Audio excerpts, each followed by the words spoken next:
That wind is still whipping away outside right now at 10. A powerful gust sent this tree crashing into a home in St. Charles.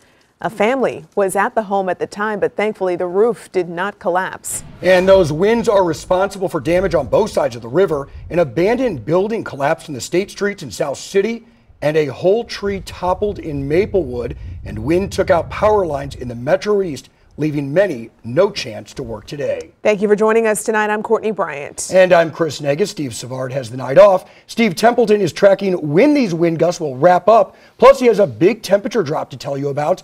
But first, Alexis Zotos is live in Maplewood with some wild video related to all this wind. Alexis.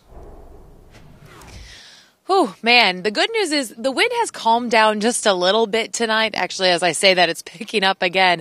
But man, cleanup's going to take some time. Take a look at this tree behind me. This is on Limit Avenue here in Maplewood. You can see it stretches across the entire street. That street is blocked off. We saw trees down across the area. We saw lawn furniture flying, trampolines. But we even talked to a woman who was lifted off the ground by the wind today. I was up in the air and I just fell down. Take a look at the video. Jasmine Joseph and her coworker were trying to secure the awning outside when that wind picked her right up. The whole thing just kind of went over before I knew it. She thankfully wasn't hurt and admits this video is worth another look. I didn't think it went as high as it did until I watched it on camera, and it was just so hilarious. I'd laugh for like an hour. Her main concern was the cars in the parking lot of the Happy Spirit Daycare on Vandeventer near Delmar. I was just like, oh my God, it's blowing over. The cars are there, they're gonna get damaged, and I wasn't thinking about me getting hurt or anything. The wind, which peaked at 54 miles per hour in St. Louis City, toppled trees like this one in the West End neighborhood and this massive tree in Maplewood. Yeah, it's something because part of it's across the street and part of it's on that house. No one was hurt when the tree split in half. Jim Foley was in his backyard when it came out of the ground.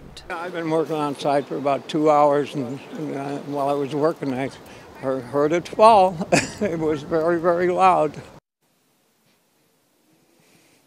So the city of Maplewood says they can't clear this tree until the lines are moved. And take a look over here. You can see that this tree took down the power lines here. You can see the power pole that's just snapped right there. We did just check, and there are well over 1,000 people still without power across the St. Louis area tonight. No word yet from Ameren when that will all be fixed, but they are working on it. Live in Maplewood, Alexis Zotos, News 4. All right, thank you, Alexis. Just incredible to see that power pull down in someone's front lawn there. Another show of strength from these winds, a tree completely uprooted. This picture was sent to us from a viewer in Creve Coeur.